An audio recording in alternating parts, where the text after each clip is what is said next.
Yo, yo, yo, what's good, everybody? Welcome in to a brand new episode of the Guru Nation Power Hour. That's right, y'all. We live for another Power Hour heading into week 13. Going to talk all things fantasy football, waiver wire talk, as well as a look ahead. Going to look at which teams have favorable stretch schedules so we can prepare for the fantasy football playoffs. You know, I'll be real with y'all. That's something I've kind of struggled with the past few years. I have good teams during the year, which again this year, not to pat myself on the back, but I got some pretty fire squads. But this is the year, man. Gotta finish strong. Gotta get these titles, man. I mean, I've gotten a few titles past few years, but not as many as I would have liked. So hopefully this year we can change that. So we're gonna look ahead to see who has good matchups for the playoffs. A lot of trade deadlines have passed, but it's still good to look at it. As far as you can kind of plan ahead with your start sits, or maybe try to pick up some people that might not be too hot right now, but maybe you could look ahead and try to scoop them up off the wire if they've got favorable stretch schedule and all that. So yeah, we'll have more on that, and then we're gonna have a very special guest for our Saints segment, Charlie Long of WWL AM FM Radio here in my home city of New Orleans, baby. 504 represent. We're gonna have Charlie on about halfway through to talk all things Saints, and then we're gonna cap it off with the fiery yet humble, in my humble opinion segment, where we're going to dish out all the hot takes you can handle concerning the NFL. So, yeah, let's get right into it, y'all. Guru Nation Power Hour. We live.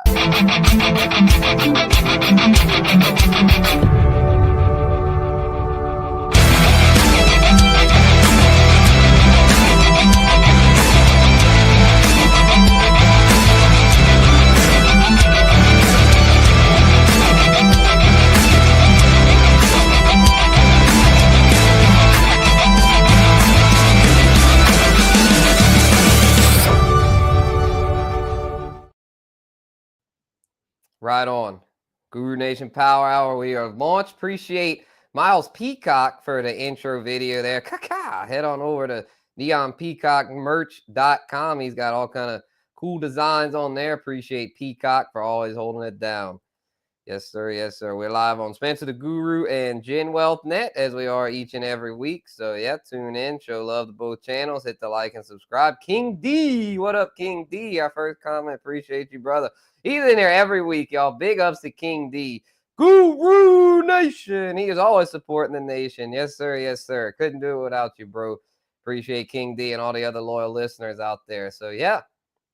Yeah, let's get this thing rolling, y'all. We've got some waiver wire talk to talk about, as well as a stock report. So, I mean, and the look ahead, the schedule and all that. So, yeah, we're going to start it off, though, with the waiver wire stuff. We'll start off with running back waivers. Just kind of run through everybody here as far as the positions. Big pause. Yeah, that's a big pause, my boy, as JD likes to say. But, yeah, let's get into it here. Saquon, Derrick Henry, Bijan, Jahmyr Gibbs, Alvin Kamara, top 5 at the position. I mean, I gotta say, other than Gibby and Bijan, I mean, the 3 of the top 5 are all OGs at the RB position. So, it's one of them deals to where if you were bold enough to take the aging running backs, you got rewarded.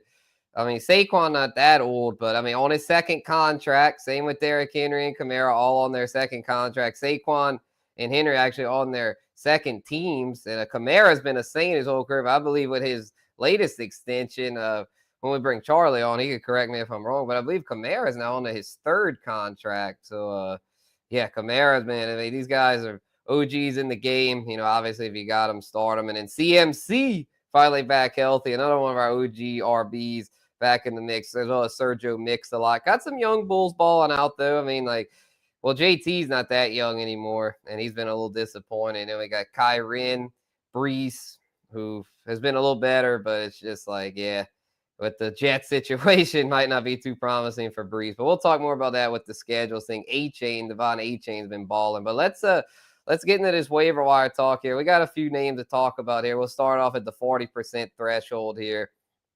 None of these names really strike me as worth adding. Estime, looks like Javonte is still the guy there in Denver, but that's an ugly situation. This is the top waiver wire ad of the week, y'all, at the running back position. Due to the J.K. Dobbins injury, Gus Edwards only rostered in 23.5 of leagues with JK on the shelf for likely at least a few weeks. Hopefully nothing too much more than that. Gus Bus looks like the guy over there. It's not going to be pretty from an efficiency standpoint, as we see here. My goodness, Ravens, though, are a good run defense, so I would think he'd do a little better this week against Atlanta. They do have a few other guys there, though. I say Gus is a top ad, but we also have Hassan Haskins, so he's probably way buried on this thing, but Hassan Haskins is definitely another name to look at there, as well as Kimani Vidal. Be interesting to see how this Chargers backfield shakes out. I don't even see Haskins on here, but Haskins has been the one that's been active. Kimani Vidal's been a healthy scratch the past few weeks, so it'll be interesting to see. I do think it's safe to say Gus the Bus will be pretty heavily involved, so yeah, keep an eye on Gus the Bus there, obviously, if you can get him. And the other two also for deeper leagues, for those deep degenerate leagues, Vidal and Haskins are definitely worth a look. Amir Abdullah was in the lead role, had a good week last week. Justice Hill's he had a good week. I've been mentioning him, but I mean, it's one of those things where King Henry's a guy over there. I think last week was a bit of a fluke, so I wouldn't really trust Justice Hill to keep that up. But Amir Abdullah with Madison and Zamir White banged up, and then Zamir White just straight up not performing. I mean, I think Madison could maybe get back in the mix. But even if he does, I think Abdullah could maybe have some standalone value. Raiders really bad at QB. They're going to have to run it a good amount, I would think. Even if they're down, is one of those things. Even if the game script doesn't really dictate it, they're just going to have to. And Abdullah's a guy that can catch it too. So, Andre, what up, Andre? Appreciate you, bro. Tuning in. Is Pacheco worth starting this week, or would you wait it out? If he goes, bro, I'm starting him. They're playing the Raiders. It should be a fairly soft matchup to where, yeah, if he starts, to me, he should be a fantasy start. I could see, though, if you're in a smaller league, like an 8-10 man league, maybe being a little more cautious, being that Kareem Hunt has done fairly well as a fill-in and will probably still be involved a little bit. So I wouldn't necessarily say to start him in those small leagues. But in the deeper leagues, like 12 men or more, yes, for sure, Pacheco is worth starting. Assuming he plays. We got to make sure he plays. We thought he might play last week. He didn't. So we're going to have to hope he gives it a go this week. Daniel, what up, Daniel? Good evening to you, too. Daniel Berry Sports Highlights. Appreciate Daniel for rocking with us. And, all right, yeah, the running back position, man, there's not a whole lot else to like. The Commanders' backfield, though, could be interesting with B-Rob and Eckler banged up. The ones to watch there, Jeremy McNichols, he's rostered in only 1.2% of leagues. And I was going to say Chris Rodriguez, but he got waived by the team. Maybe they'll pick him up again to use him a little bit. But McNichols, though, is the one if you need a command. If you can't get Gus, or if you want a backup playing the Gus, Jeremy McNichols is the one. So let's move on to receivers real quick. Amon-Ra, CD, a little banged up. But Amon-Ra plays Thursday, so we'll know. He's the early Thanksgiving game. Happy Thanksgiving, by the way.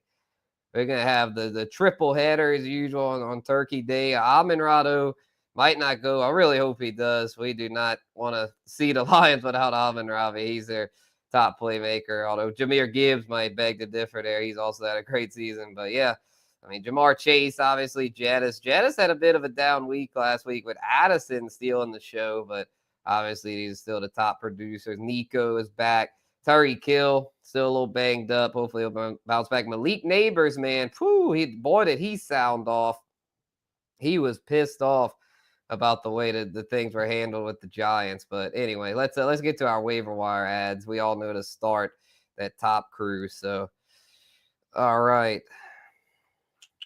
real quick, let's see it. Here's our list.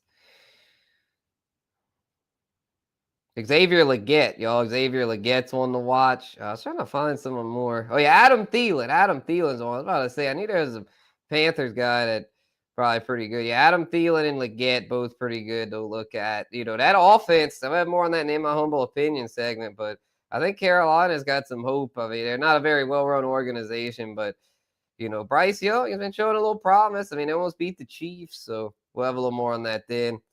Rashad Bateman, y'all. Rashad Bateman. That is an explosive offense, and Deontay Johnson has not taken his job. So Rashad Bateman, only 25.8% rostered in deeper leagues. Definitely worth a look.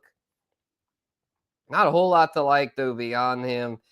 There's definitely a few others, though. Nick Westbrook, Akine. I mean, shoot, Will Levis has been balling, and Akine's now has 6 touchdowns in the past 7 weeks. Ever since they traded D-Hop, this dude's been very consistent. So for deeper leagues, NWI is worth a look. And then with Josh Downs banged up, Adonai Mitchell could be worth a look in deeper leagues. Hadn't really done a whole lot outside of a solid game in week 10. Which I think we also had someone out. I think Pittman was out that week. But, yeah, if Downs is out, I would think Mitchell would be in for an expanded role. So keep an eye on that. And then this is the other one I wanted to mention before we move on to QBs. Devon Vele, or Veal, I think it says it's Vele. He has been very solid with Bo Nix in that Denver offense that's just been too good to ignore. So, yeah, I like old Vele this week there, going against Cleveland, kind of a leaky defense. So, yeah, keep an eye on that. Moving on now to tight ends, y'all. Tight ends. And by the way, this is a power hour. So if you got a drink in hand, man, kick it back. Cheers. We rolling. Shout out to our guy, Charlie. We'll bring him on in the next 5-10 minutes. He's still at the office grinding away. So shout out to all those out there working as well. Got to get it. Got to get the bag at all hours of the day and night. Yes, indeed. All right, tight end position, waiver wire additions. We have Will Dissly. Oh, I mentioned him last week. He did pretty well. Only 36.5% roster. Fairly favorable matchup this week. Quentin Johnston can't be trusted over there. So other than Ladd McConkey, Herbie doesn't really have a whole lot to throw to. So Will Dissly, I think, is going to keep producing pretty good. And then if Ferguson's out again, bro, Luke Schoonmaker, he had a pretty solid week last week. Dallas tight end tends to produce regardless of who it is. I mean, Schoonmaker looks the part. So if Fergie's out again Thursday afternoon, we'll know, Thanksgiving. That's a good thing about those games. We'll know the injury reports right away. So if you want feeling froggy, you want to throw Schoonmaker in. If Fergie's out, don't be shy. And then I think that's about it. I wouldn't trust Chigo Okonkwo. That was a kind of a fluky big play. Same with Noah Gray. He had 2 touchdowns, but I wouldn't trust him. And, with Kelsey, still the guy. And, yeah, that's about it as far as the tight end position. Austin Hooper had a pretty good week, but still got Hunter Henry over there. So unless you're in super deep league, just keep it simple. Just don't dive too deep if you don't have to. And then Taysom Hill, if he's still in your league, he's not rostered in every league. So Taysom Hill, Jonnu Smith, don't be shy. If you got Kincaid or Ferguson, make some moves, y'all. And then QB to cap it off. Let's see what we got as far as small percent roster players. Matthew Stafford finally up over 30%. I keep pounding the table for Staffy. We'll have more about that when Charlie comes on. Trevor Lawrence could be back this week going against Houston. Drake May could be worth a look against Indy. Don't really like Derek Carr against the Rams, but he might do a little something. Jameis at Denver. I don't know. These are the two, I think, and I mentioned them last week, but again, for super deep leagues, y'all, Will Levis and Bryce Young. These guys, they're not flashy, but they've been better. They've been better lately, and they've got pretty favorable matchups. Levis at Washington should be a shootout against Jaden. Bryce Young probably gonna have to be keeping pace with Baker, so I like them as far as if you're in just a deeper league and 2 QB league for sure. And then Brandon Allen might get another start this week. And then I think the new Raiders QB with Gardner Minshew out for the season is going to be is O'Connell coming back this week? Let's see. Oh, okay. Yeah, O'Connell then probably going to be back. So assuming he plays, then he'll get to start Friday, but if he doesn't, I would think it'll be Desmond Ridder. So keep an eye on that. If O'Connell goes, that'd definitely help our Jacoby Myers shares and such. So yes, sir. What up, Dad? We have Charlie on in just a bit. All right. So, yeah, let me text him real quick to let him know that we got to bring him on. And we guys gonna run through these schedules real quick. Just real quick here to at the QB spot, Lamar is on bye week 14. Keep an eye on that. This week he's got Philly, and then for the playoffs, pretty favorable schedule. Pittsburgh's kind of tough, I'd say week 16, but I mean Lamar's you got to start him, So let's see. Jaden Daniels has a good one week 17 for that fantasy championship if you get there. But even prior to that, he's still worth a start. Let's see. As far as ones like Patrick Mahomes has been trending up, and he at Pittsburgh though could be kind of scary. So let's just say if you have Mahomes, what could be a good pivot? Just looking at it here. Oh, Baker, but I mean as far as deep, I mean Baker's rostered in pretty much everything. Bo Nix, wow, great fantasy championship matchup at Cincinnati. So yeah, I mean we got some options here. Anthony Richardson at the Giants. So I guess my point here is that if you're not comfortable with him, it's not like Mahomes has been handling business this year for fantasy. I mean, unless you got one of these top 5 options, don't be shy as far as pivoting from a Mahomes at Pittsburgh, unless he really starts to heat up here down the stretch. So let's look at the running backs here. Obviously, you're starting all these top options here. Try to find some like mid-level options that have good schedules that could potentially be league winners. The Chargers, if Dobbins doesn't get right, they've got looks like a pretty favorable schedule, especially at New England the last week. That's a good one. So if you got the Chargers, guys, keep an eye on that. Same with the Commanders, keep an eye on B-Rob. I would think he'd be good to go, especially since they got their bye. He should be good to be one of our fantasy playoff with league winners. Same with the Bucks backfield, y'all. Rachaad White and Bucky Irving. Hold tight if you have them because they've got a great schedule. Other than this Chargers matchup, all their other matchups are amazing. Carolina, the Raiders, the Cowboys, and the Panthers again. Incredible stretch schedules. So if you've got Rachaad White and Bucky Irving, hold tight, reject trade offers for them. They are in position to shine down the stretch. As far as the receiver position, obviously we're starting all our top players regardless of matchup. So looking at some ones that could have good stretch runs. Marvin Harrison Jr., he's had kind of an up and down rookie season, but this week at Minnesota is kind of tough. And he's got Seattle, New England, Carolina, the Rams. I think he will have a pretty good stretch run there. George Pickens has, the Cleveland, Cincy, Cleveland, Philly, Baltimore, KC kind of tough, but overall pretty good schedule for him. So he's another one that I like here down the stretch. JSN's been heating up lately. Got kind of a tough one against the Jets, but then Arizona, Green Bay, Minnesota kind of tough at Chicago. Not the greatest schedule, but he's one that I'd say is worth a start moving forward. And then Ladd McConkey, y'all, the laddie, as we like to call him, man. He is really blossomed here down the stretch. So just looking at it, though, trying to find some with really favorable schedules. I kind of like the 49ers stretch schedule here. At Buffalo is not a good matchup, especially if there's weather. But, Joanna Jennings, Debo, without Ayuk will be the main targets there. You got Chicago, the Rams, Miami, Detroit, pretty favorable there. None of those.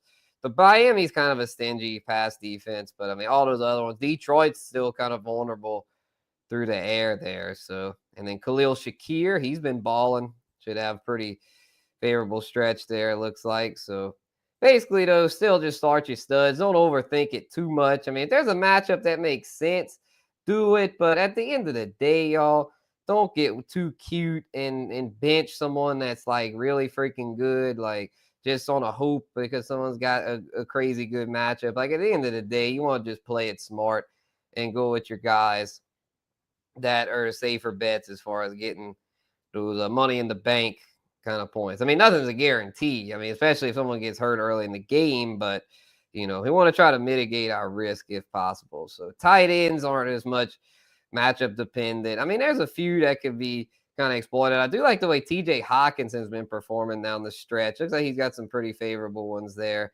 So I would, if you have him, I'd start him there for sure. He's been balling. Jake Ferguson's sneaky. If he's been getting dropped in some leagues, probably won't go this week, but then he's got a pretty favorable stretch schedule there, it looks like. So, yeah, old Fergie's son, I think he's going to do good. And Taysom Hill, y'all. Taysom Hill is now very much integrated into the Saints offense. So I like him down the stretch. And speaking of that, let's talk Saints now with our special guest, y'all. He's working back in the WWL studio, but he was kind enough to join us here this evening on the Guru Nation Power Hour. Charlie Long. How's it going, Charlie? Thanks for the transition as always, my friend. How you doing, Spence? Yes, sir. Oh, it's going good, man. I appreciate you hopping on, bro. And man, I guess to start, just talk to me about Taysom, man. His increased involvement here in the Saints offense, especially the past couple weeks with Rizzy, man. Just I'm guessing that this is a trend that's going to continue. I mean, why would you take him off the field? Yeah, exactly. And Rizzy talked about that after practice today. They kind of changed up their practice schedule a little bit with Thanksgiving this week. So they're having a practice today and then tomorrow and then Friday. So they had their first practice today. Rizzy talked to the media for the first time after the bye. And he basically told everyone to just like, yeah, this is kind of how we want to use them. Like, we know we got 6 games left. You don't want to run them too much because Taysom's quite literally just a truck off a chain, right? Like if he just goes out and hits someone, he can get injured at any time, and that's why he's dealt with so many injuries throughout his career. Just the way he plays is so physical, but at the same time, he's 34 years old. You're trying to compete in the NFC South, even with that 7-game losing skid you had earlier in the year. It's kind of like no holds barred, and I think that's what you saw against Cleveland when he was the NFC Offensive Player of the Week.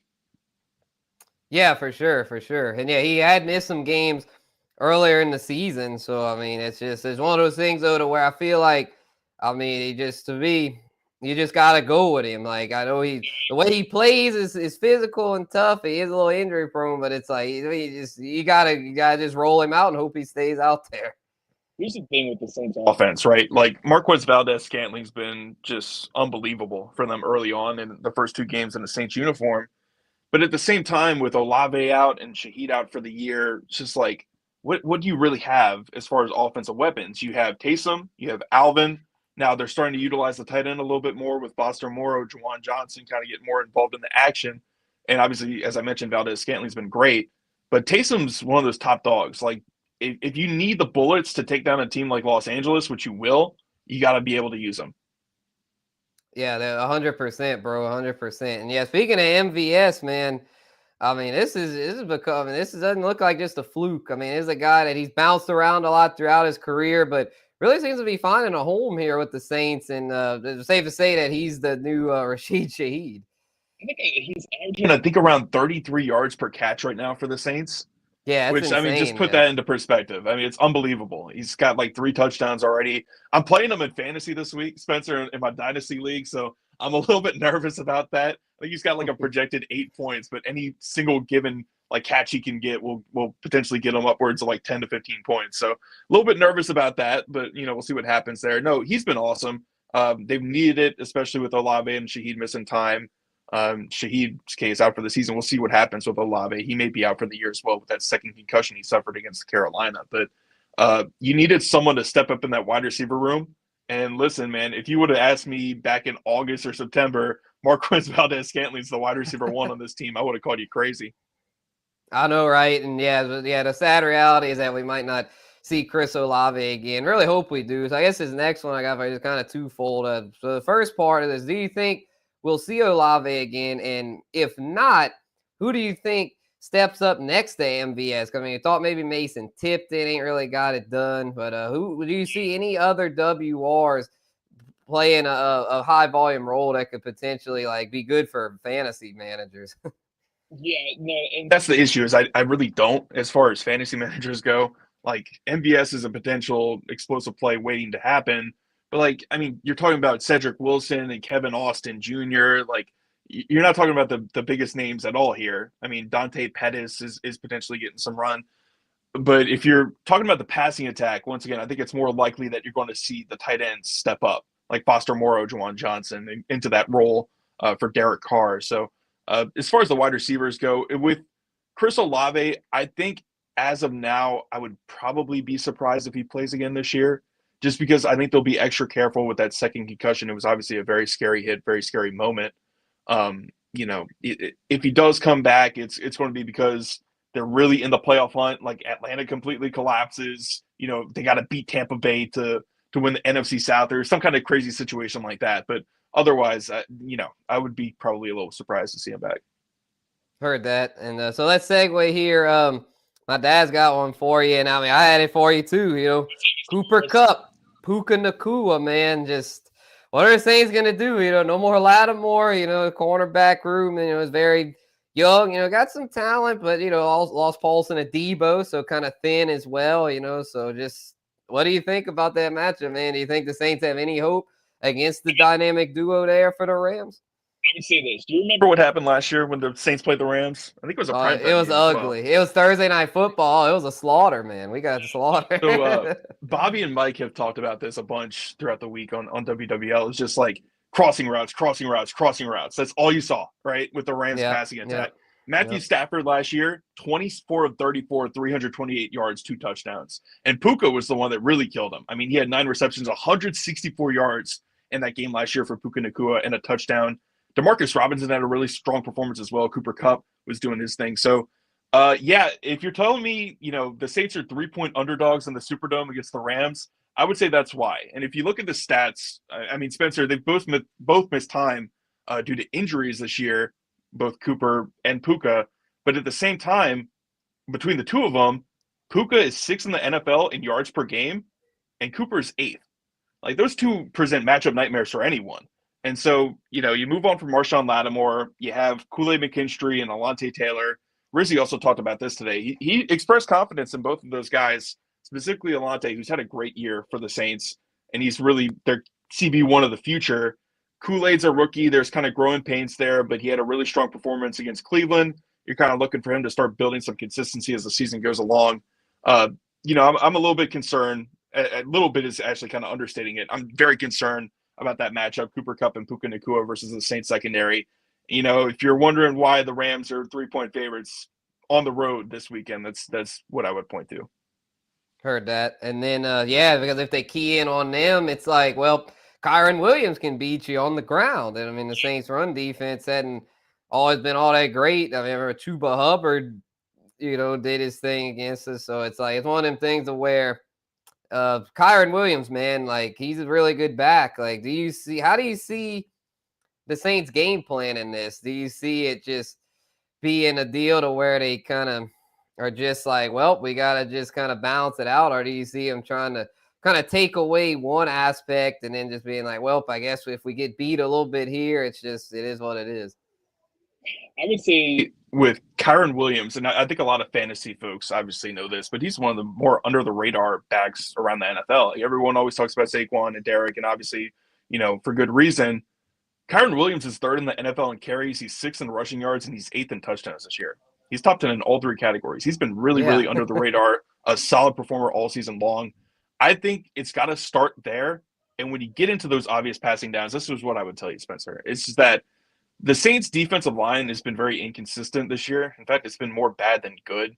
But if you can figure out how to get a pass rush on Matt Stafford and those obvious passing downs where you can get him on the ground, get hits on the old man, kind of get him down early and often, kind of make him feel uncomfortable in the pocket, which is what the Eagles did this past, the primetime game this past weekend. Yeah, that's the blueprint. That's the blueprint for taking down this Rams team. It's just like, if you can slow down Kyron Williams and get pressure on Stafford and those obvious passing downs, that's how you beat them. 100%. Yeah, we're talking with Charlie Long here from WWL Radio. They broadcast all the Saints games, home and away. So, yeah, we've got our 3rd straight home game this week. Had 2 in a row in the bye and then get 3rd here against the Rams. And, man, there's this Rizzy magic, baby. 2 in a row with Darren Rizzi, looking to make it 3 in a row. So, are you believing in this Rizzy magic? Do you see this stuff carrying over? Do you think he's really got is this really been is this really been a lot with him as far as like if they'd have kept Dennis Allen? Like, do you think that it would be different?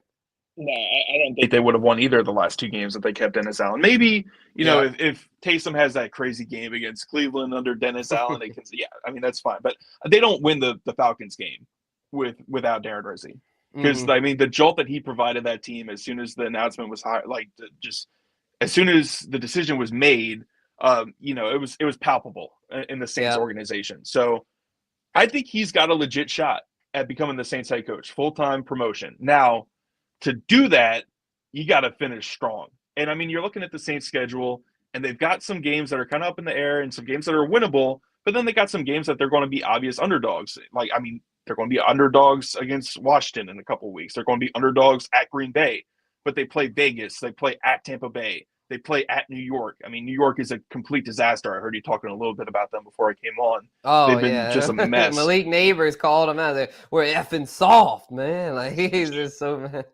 Yeah, And like you saw them play against Tampa Bay this past weekend. That team quit. I mean, that's the definition of it. yeah. Like they weren't trying to do anything defensively, trying to tackle, trying to hit anyone. Like it was embarrassing to watch. So that should be a win. Vegas has their issues. Tampa Bay is still kind of banged up. Washington and Green Bay, you'll be clear underdogs too, and you're clear underdogs against Los Angeles. But if the Saints can continue this, 2-game winning streak and really go on a run and make a push here in the final month of the season, Spencer, I think he's got a legit shot at becoming the Saints full-time head coach and getting that promotion. Kind of similar to what, I mean, it happened last year, like Coach Pierce with the Raiders, right? I think that Yeah. it's possible with Coach Rizzi. But at the same time, if things kind of falter and this team goes, let's say, I don't know, 6-11 or 7-10 and lose the majority of their games down the stretch, then I think they'll look elsewhere. Yeah, for sure. Here's my dad's take on it. If the Saints can figure out a way to win this game, which I doubt, I think they will win 9 games. Yeah, that's the thing. I don't think this one's gonna end up a dub, but hey, you never know, man. That Rizzy magic. So I guess my next question for you, Charlie, just with a win Sunday, do you agree with my dad that the Saints would then be on pace for a winning season, or do you still think that it's probably just not gonna pan out with the roster being so beat up and still got some tough tests left? They would need to split with Washington and Green Bay. And this is a Washington team that's kind of quietly on a 3-game losing skid, so I don't think it's the most impossible thing in the world. Beating Los Angeles is the first stepping stone because after Yeah. that you get a gimme game with New York. Like Yeah. New York is playing Tommy Tommy DeVito. DeVito. They've given up. That Forget is a team. about it. Yeah, exactly. That's a team that you should walk into New York and just blow the doors off them the way that you've been playing recently. So I Facts. think you feel great about that game. But as far as Washington and Green Bay, those are the two. If you can split that, then yeah, I see that there's a path to 9 wins in a winning season because, Vegas once again has had their issues. I think they're more looking towards the draft. And obviously we know the connection with them and Shedeur Sanders and all that stuff. And then Tampa Bay. I mean, the Saints have had success in Tampa Bay in the past. So there is a feasible path to 9 wins and a winning record, which I think would likely potentially get Darren Rizzi the full-time job, but it's got to come by splitting, at home against Washington, then on Monday Night Football at Green Bay.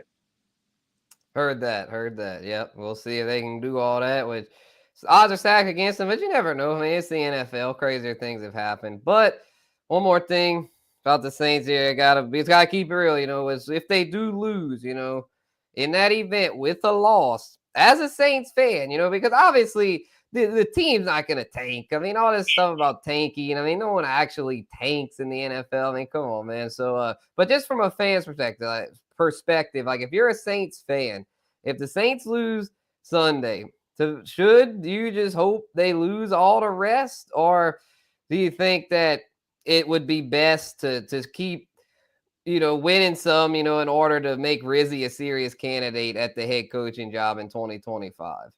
Yeah, you're looking to see what he can do, right? If they lose this game to Los Angeles, which, I mean, once again, they're currently underdogs to do it, I think a lot of fans would be on, the tank. And yeah, I'm kind of on the perspective, Spencer, just looking at the schedule, there's so many winnable games in here. Like, as I mentioned, at New York, Vegas at home, Vegas, at Tampa Bay, that you hope that the Saints can figure out a way to beat LA at home and then see what they can do in these final 6 games. Now, if they lose this game, once again, I don't think they're losing at New York. The Saints are going to, at worst, finish 5-12.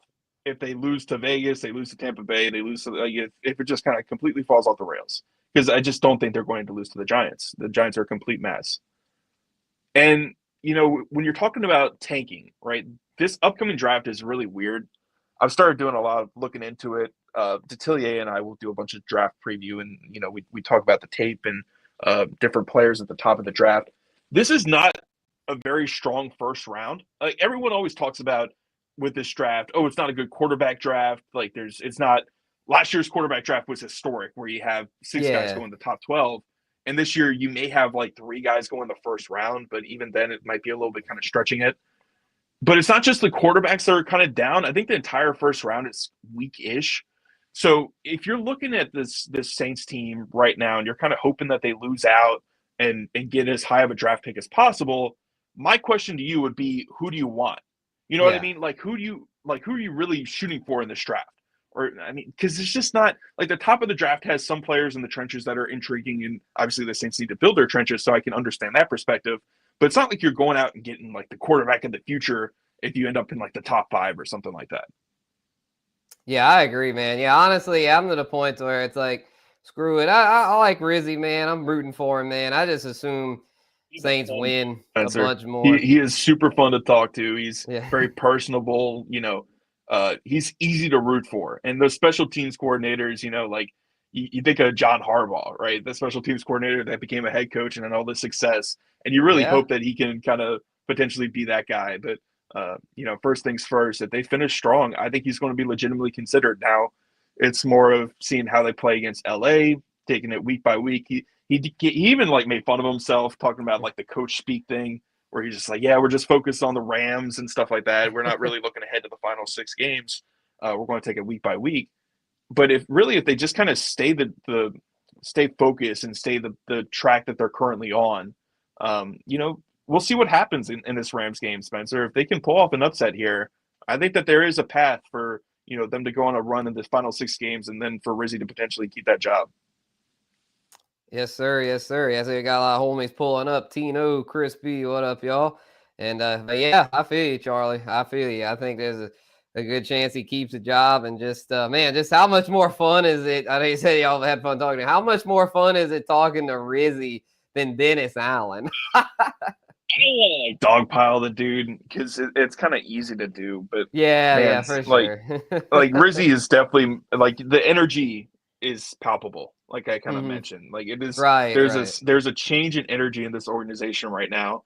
I mean, even starting with the players, right, and how they're practicing and going to game days. It feels like during that 7-game losing skid that the Saints were on, it just felt like every single game you were entering, you're like, okay, well, I mean, the Saints look lifeless. Like, what's happening here?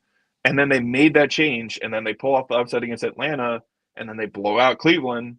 I mean, the energy shift is there. So, I mean, if Rizzy's got anything going for him, it's definitely that.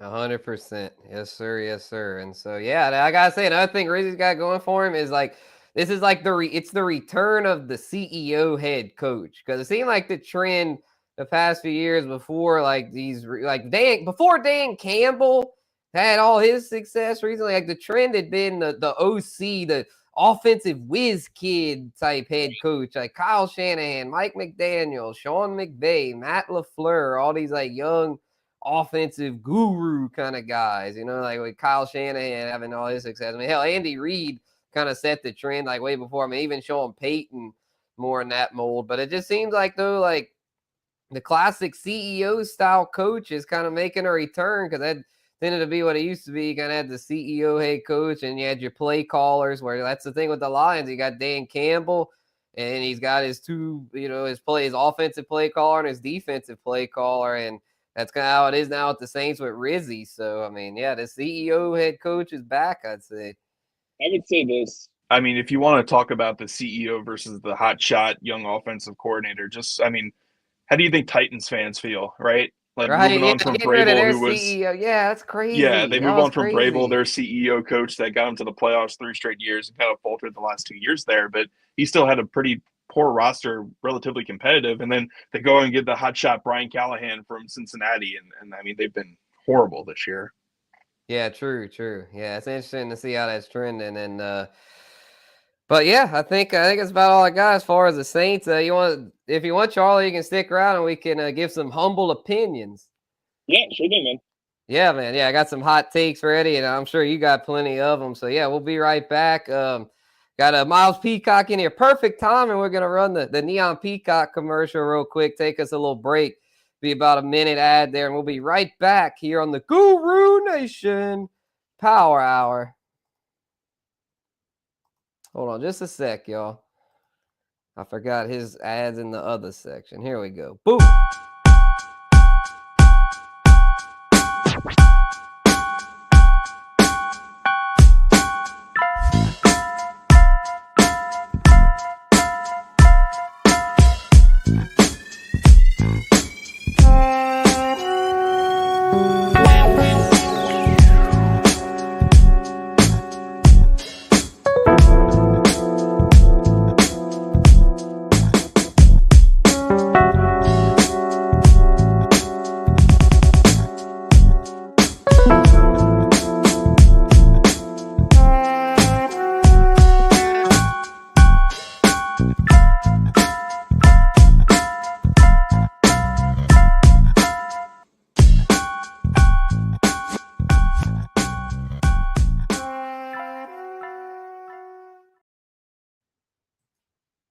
Yes, sir. That's right, y'all. NeonPeacockMerch.com. Go check it out. Y'all just saw all the drip there in that promo. Yes, sir. Yes, sir. So, yeah. All right. Transitioning, shifting gears now to, in my humble opinion, how this works for those that are new and just tuning in, and for Charlie, his first time on the Guru Nation Power Hour. How this works is I just give, we just take turns giving what I like to call humble opinions, which are hot takes, but try to calm down a little bit after giving them. I'm like, for example, like the Saints are going to make a run and go to the playoffs, in my humble opinion, so we don't get too crazy with it, but we want to bring the passion, bring the energy. So, yeah, you feeling that, Charlie? Yeah, let's rock and roll. Yes, sir. All right, man. So I guess to start, my first humble opinion, y'all, and this stuff aggravates me every year. All the NFL MVP talk, man. Every year they switch gears. Oh, it should be this. He should be MVP. No, it should be Josh Allen. No, it should be Lamar Jackson. No, Patrick Mahomes. Oh, they always it's like every week it changes, man. But this is how I see it playing out. Just to cut all the BS and to keep it simple here. Usually how it goes is that they usually give it to the player, the quarterback, that is, say the player, the quarterback on the team with the best record, as long as they've got very strong statistics. Last year, what happened was Lamar Jackson won it. And yes, he had a great season on a really good team, but statistically speaking, Josh Allen was just as good or better than Lamar Jackson. But the way it's going this year, it's kind of the opposite. Right now, Lamar Jackson's got objectively the best stats, in my humble opinion, but they're going to probably give it to Josh Allen, and I kind of hope they do. He deserves it, but I'm just going to leave it at this. In my humble opinion, Josh Allen will win NFL MVP this year, despite not having quite as good numbers as Lamar Jackson, because his team's going to end up with a better record. Division not as good this year, so it's just one of those things to where it just gets me fired up, because, and my dad, I know he pounds the table with that, as far as it just seems like they don't really base it all the way off individual performance. It seems like it also has a lot to do with team performance. So I'm going to let you give your take on this, Charlie. How do you see MVP playing out, and do you think they tend to just give it more toward the guy on the best team as opposed to the actual top player? Here's what I would say. And Mark Schlereth made a great point about this when he was on our show earlier today. Derrick Henry and Saquon Barkley are not giving enough respect for the MVP award. I know that it's just a quarterback award at this point, but just look at what those two guys are doing, man. And they're getting up there. I agree, man. Especially the way Saquon's been lately.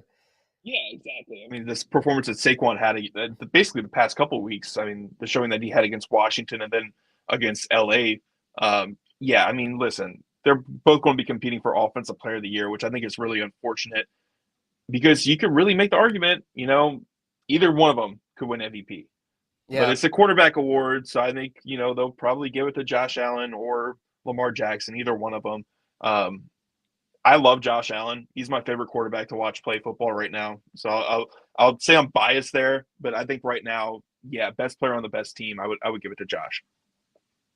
Yep, yeah, that's the way it seems to go. I mean, that's the way it seems to go. And Peacock's got a humble opinion for us. I still think J.J. Watt should have won it over Aaron Rodgers. Oh, yeah, I think he had that year where he had like 20-plus sacks.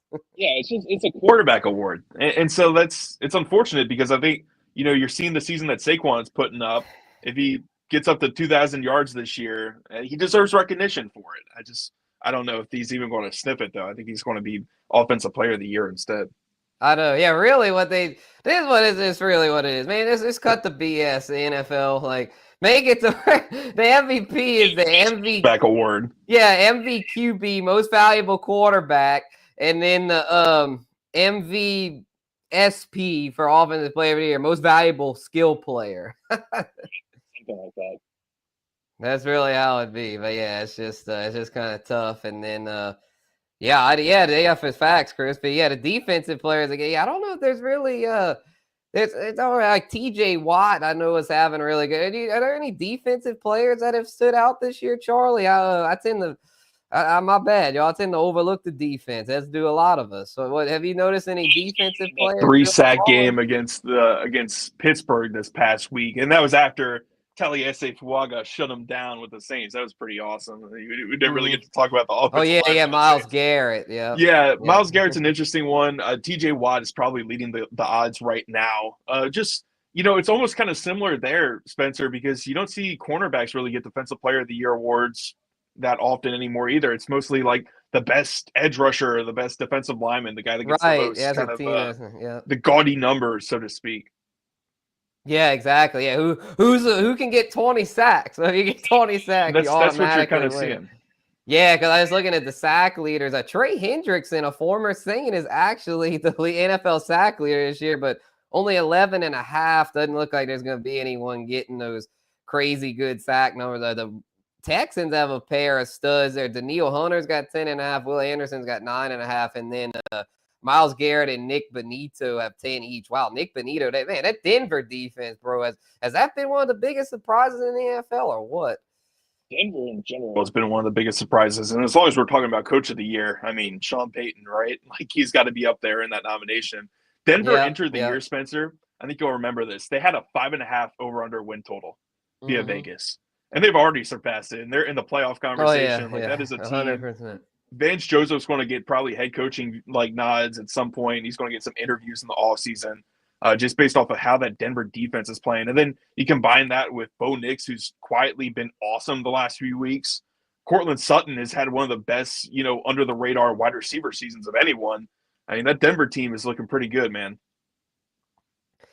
Yeah, most definitely, man. It's crazy because, I mean, we got to see it firsthand on Thursday night. It was kind of tough. And Peacock, I think Sean Payton, the person, sucks. I feel that because of the way he did he kind of quit on the Saints, but I mean, it's just like, but he is a great coach. I mean, you can't question how great of a coach he is. I mean, he's definitely turned that team around. But I think he deserves some Coach of the Year nods. I think that Danny Campbell is going to be up there too. McDermott. I mean, but Sean, just based off of the preseason projections to where they are now, if you're talking about that kind of perspective on Coach of the Year, I think that Sean obviously deserves some looks.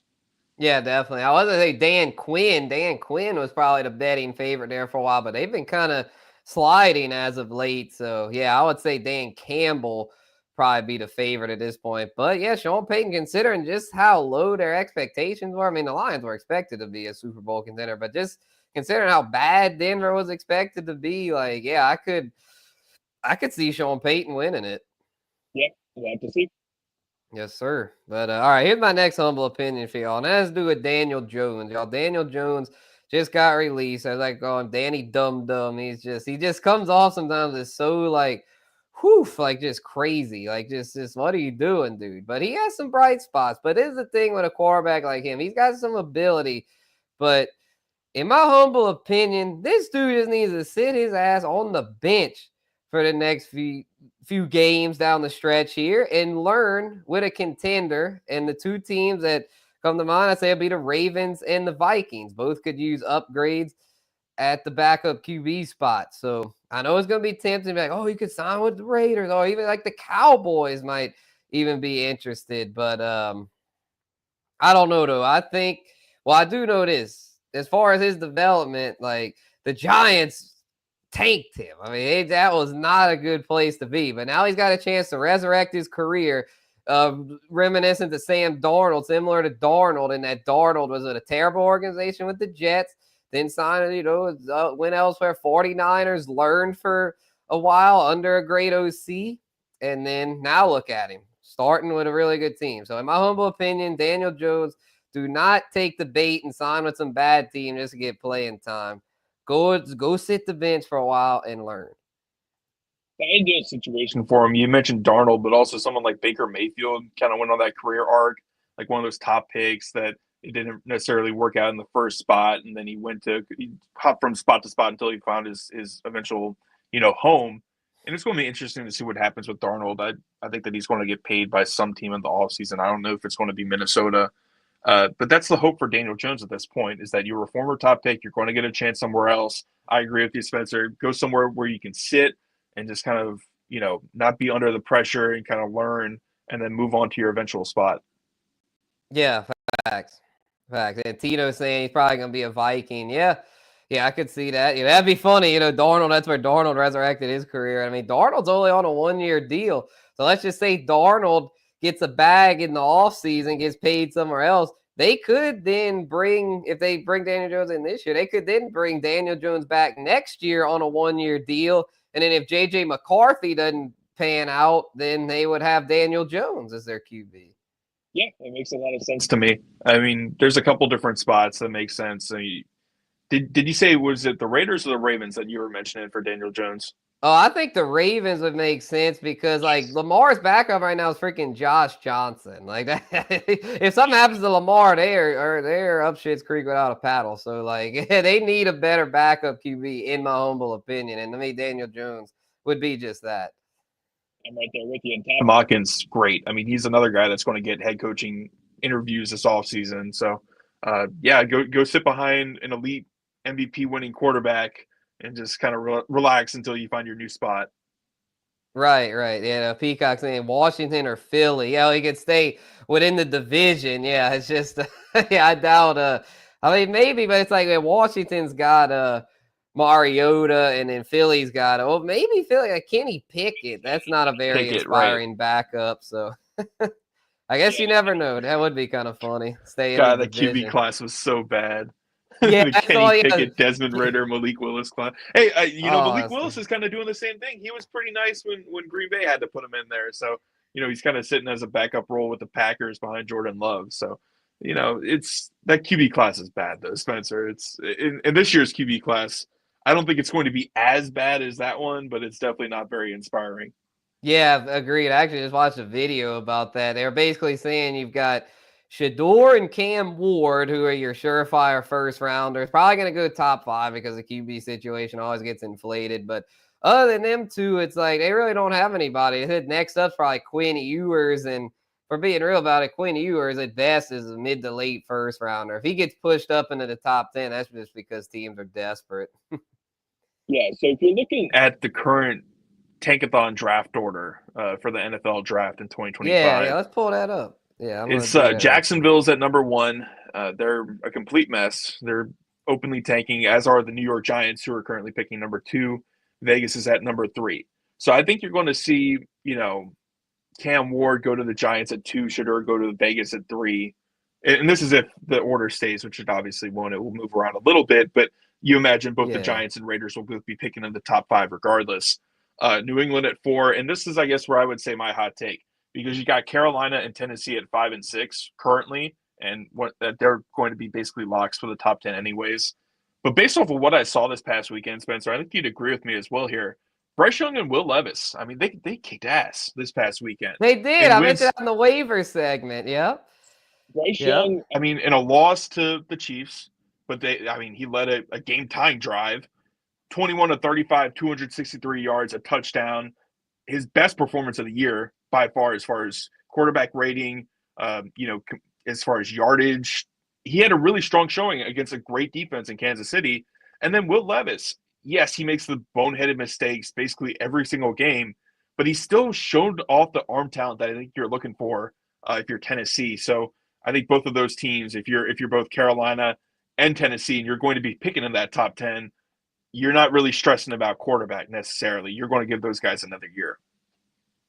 Agreed. Yeah, I think the other ones out of this top 10, and I think the Saints with Derek Carr, probably another year of him, to where I think the ones that would be wanting a QB here would be the Jets in Cleveland, because the Jets, the new regime there likely won't have Aaron Rodgers back, I wouldn't think. And in the Browns, Deshaun Watson, if they could somehow get out of that contract. I know Jameis has looked pretty good, but I don't know if he's necessarily a long-term solution. So I think those two teams could be in the mix for a young QB.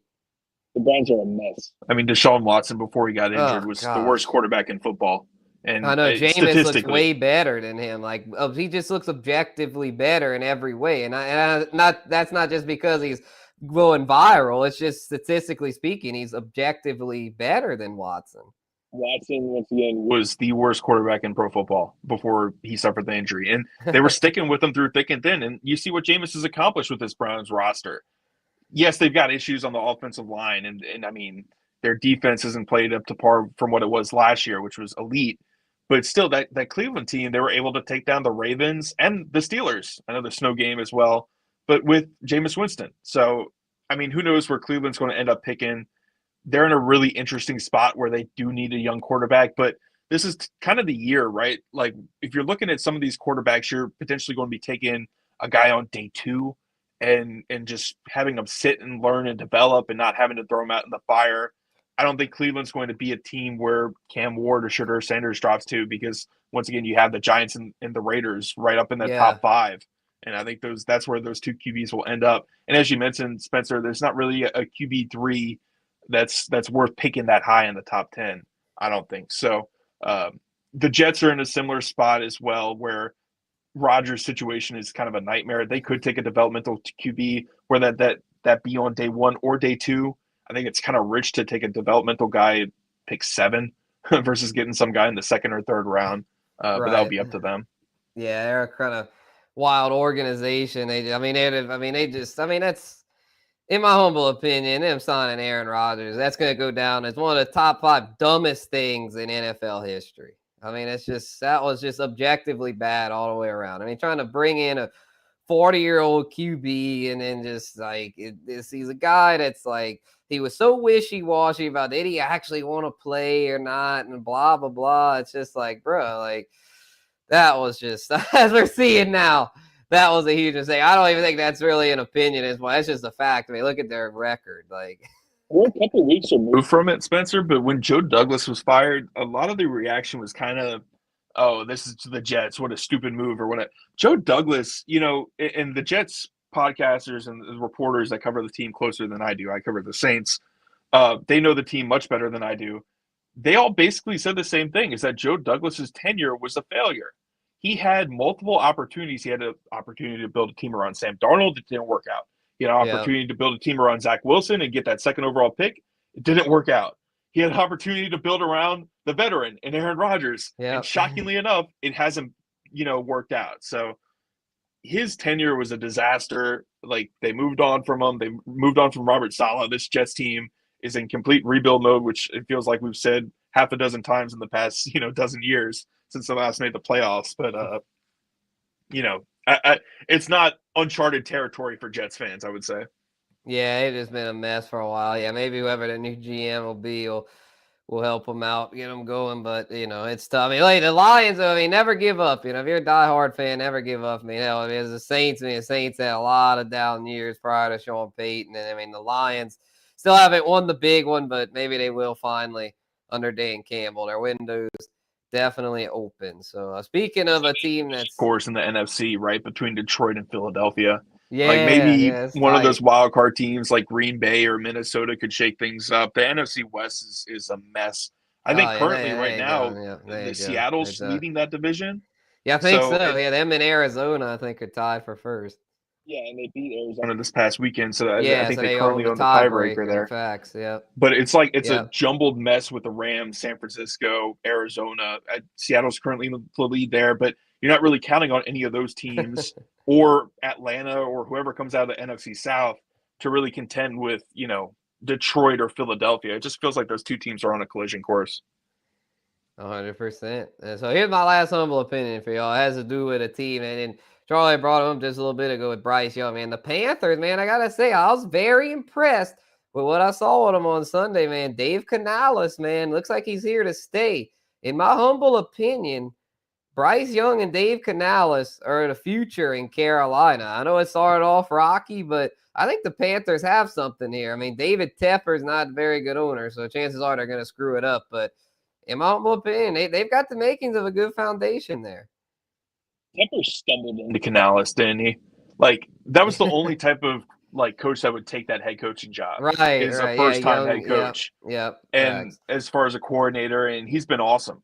As far as the past couple of weeks go, I agree with you. I think that they're fully bought in now. And Carolina's offensive line has been excellent. They paid my guy Robert Hunt, former UL Raging Cajun, go Cajuns. Right. Yeah. And their offensive line has been really offensive stout. line. Now they need better weapons. I think Xavier Legette has been solid. Jalen Coker is kind of a fan favorite there, kind of the Rashid Shaheed type for Carolina as far as an undrafted free agent goes.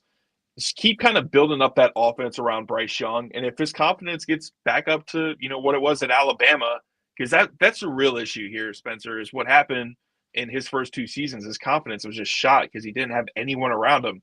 But they're starting to kind of build the offense around Bryce. They built that offensive line from the interior out, which helps those kind of smaller quarterbacks because you don't have too much pressure at your feet instantly.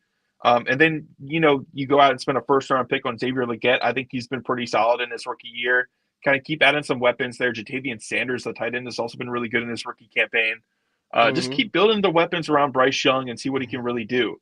I think similar to kind of like what I was saying with Levis of Tennessee, I think both of these young quarterbacks in Carolina and Tennessee are going to be given at least another year and see where they kind of go from there. Oh, yeah, I agree, man. Yeah, Jalen Coker. You're my Coker heads. Jalen Coker, baby. Yep. He's another one that's been in the mix. So, but yeah, I think that's all I got as far as humble opinions. Anything else, Charlie? Yeah, man. I kind of talked about the draft a little bit, talked about the top of the NFC. Once again, man, it's going to be fun to see how it all kind of shapes up. Unfortunately, I was looking forward to Thanksgiving, and I looked at the slate. It is a tough Thanksgiving slate. Oh, maybe Chicago could keep it competitive with Detroit potentially. That Giants-Cowboys game is going to be the afternoon nap for everyone. all the NFL fans that enjoyed Thanksgiving lunch and then went on the couch and just fell asleep. Yeah, and then even the nightcap. Like Dolphins, Packers, we'll see what happens. Miami's playing a little bit better since Tua's come back. It's a pretty mediocre slate at best. But enjoy your Thanksgiving, my friend. Yeah, you too, Charlie. Yeah, that one. I think that evening game might be pretty good. Miami's definitely got a lot to play for, and I don't know, Jalen Milroe's stock definitely took a hit after that embarrassment against Oklahoma. I think he'll still be at least a second rounder, but man, I don't know. He's just a little too. He's got upside, but I don't know if he's gonna quite be like one of those top picks. But he might be the QB3, which is just kind of an indictment on how this QB class really is. Even then, it's kind of tough. It's kind of like a first-round pick, borderline guy. Like if the Jets or Cleveland take him in the top 10, take him at your own peril. I think it makes more sense for the Jets, in all honesty, to make that type of move, especially if maybe the Jets might take a chance. Yeah. Even then, I'm a little bit hesitant on taking Jalen Milroe in the top 10 based off of what I've seen from him. It's like the highs are so high with that kid, but then the lows are just. I mean, you saw what he did against Oklahoma, Spencer. It's a great point. He's probably, if he's a day one pick, I would use a later first-round pick on him, and not a top 10 pick. Yeah, for sure. Yeah, I just think he's kind of. Yeah, I mean, we saw Anthony Richardson soar up the board, but I mean, he's just like such a freak athlete. But that ain't working out too good for Indy.